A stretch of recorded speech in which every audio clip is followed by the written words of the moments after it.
Obila e kaunti ma Kisii ondhiyo kilo 148 ma nyasore ma nengone romo Sh4.2 e wang' apaya ma Kisii kochomo Hispania.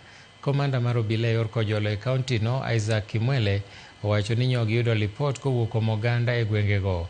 Tok lawruok kod dereba ma nyamburko no mane oting'o nyasore, gikoni nyo make kendo dine e tesend obila. Obila medo jiwo oganda mondo obed akicha e wi jogo ma uso kendo tiyo gi yedhe ma ok opuodhi.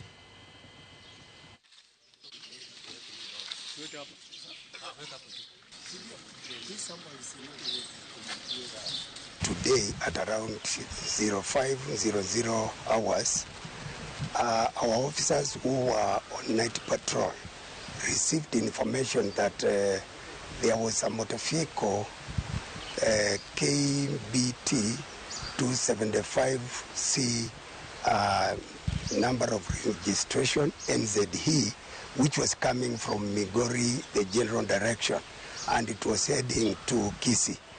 Our officers swung into action and they intercepted the motor vehicle around Kesonzo area.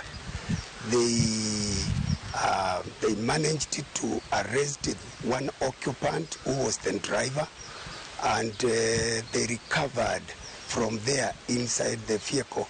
They recovered 4 bags of cannabis sativa or rumbangi, weighing 148 kilograms of a street value of 4.29 million.